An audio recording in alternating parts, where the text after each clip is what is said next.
Question 1. What is the first step in parallel parking? A. Check blind spots. B. Find a space. C. Signal your intent. Answer: B. Find a space. Explanation: the first step in parallel parking is to find a suitable parking space. You should identify a space that is at least 3 feet longer than your vehicle and then proceed with the parking process. Question 2. How much space should you leave between your vehicle and the one next to you during parallel parking? A. 1 foot. B. 2 feet. C. 3 feet. Answer: B. 2 feet. Explanation: when parallel parking, it's recommended to leave about 2 feet of space between your vehicle and the one next to you. This provides enough room for maneuvering into the parking space. Questions 3. When should you begin backing into the parking space during parallel parking? A. When your rear bumper is aligned with the space. B. When you see a clear path behind you. C. As soon as you turn on your signal. Answer: A. When your rear bumper is aligned with the space. Explanation: you should begin backing into the parking space during parallel parking when your rear bumper is aligned with the front of the parking space. This ensures that your vehicle enters the space correctly.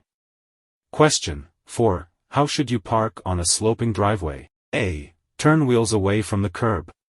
B. Turn wheels into the curb. C. Leave the vehicle in gear and set the parking brake. Answer: C. Leave the vehicle in gear and set the parking brake. Explanation: when parking on a sloping driveway, it's crucial to leave the vehicle in gear, or in park for automatic transmissions, and set the parking brake. This prevents the vehicle from rolling down the slope. Question 5. What do yellow painted curbs indicate? A. Loading and unloading passengers and freight. B. No parking at any time. C. Park for a limited time. Answer: A. Loading and unloading passengers and freight. Explanation: yellow painted curbs typically indicate that you can load and unload passengers and freight. However, you should not park there for an extended period beyond this activity. Question 6. What should you do if you see a "No Parking" sign posted? A. Park briefly. B. Ignore the sign. C. Never park there. Answer: C. Never park there. Explanation: if you see a "No Parking" sign posted, you should never park in that area. Parking in a designated "No Parking" zone is a violation of traffic regulations. Question 7. How far should you stay away from a fire hydrant when parking? A. 5 feet. B. 10 feet. C. 15 feet. Answer: C. 15 feet. Explanation: when parking near a fire hydrant or fire station driveway, you should stay at least 15 feet away from it. This distance ensures access for firefighters in case of an emergency. Question 8. When can you park on the wrong side of the street or on a freeway? A. In an emergency. B. During rush hour. C. Anytime you need to. Answer: A. In an emergency. Explanation: parking on the wrong side of the street or on a freeway is generally prohibited. However, it may be allowed in emergencies, when law enforcement requires it, or when specific signs permit it. Question 9. What does a blue painted curb typically indicate? A. Loading zone. B. Parking for a disabled person.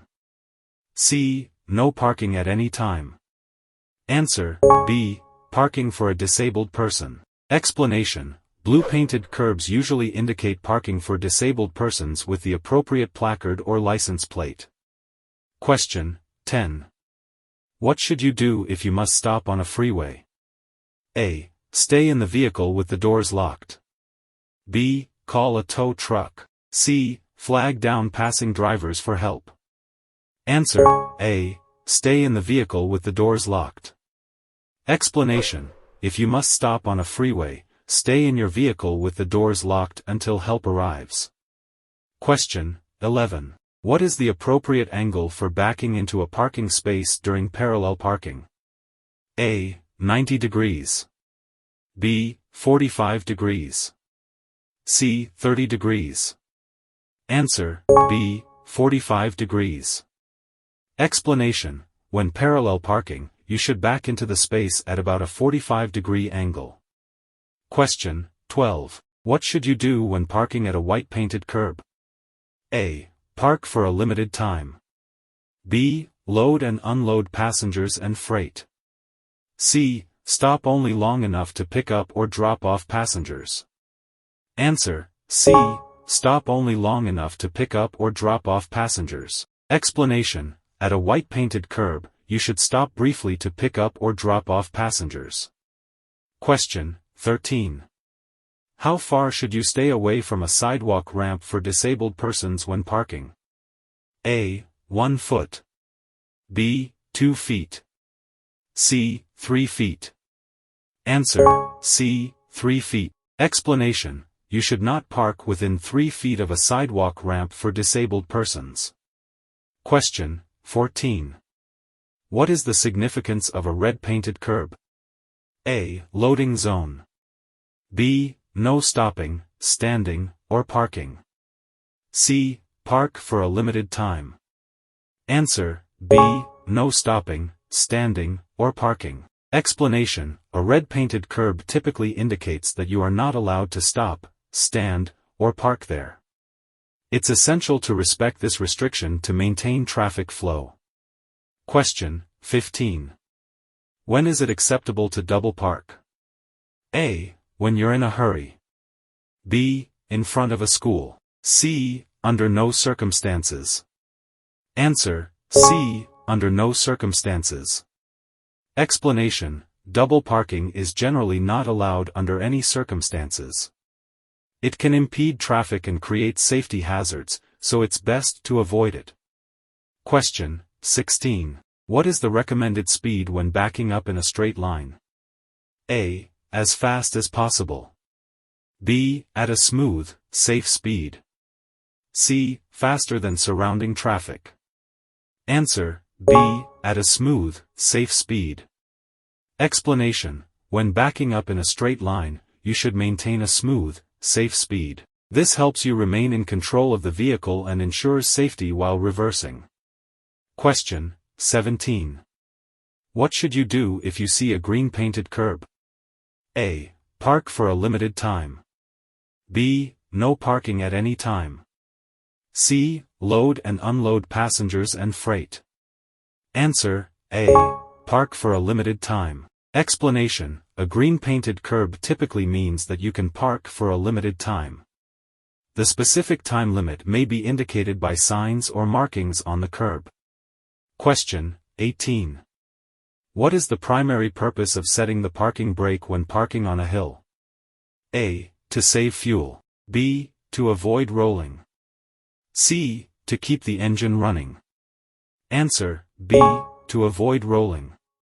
Explanation: the primary purpose of setting the parking brake when parking on a hill is to prevent the vehicle from rolling downhill. This enhances safety and prevents accidents. Question 19. How should you turn your front wheels when parking uphill with a curb? A. Away from the curb, right. B. Toward the curb, left.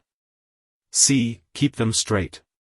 Answer: A. Away from the curb, right. Explanation: when parking uphill with a curb, you should turn your front wheels away from the curb, right. This helps prevent the vehicle from rolling back downhill. Question 20. What should you do when parking on a bridge or in a tunnel? A. Park as close to the edge as possible. B. Park anywhere you find space. C. Generally avoid parking there unless permitted by signs. Answer: C. Generally avoid parking there unless permitted by signs.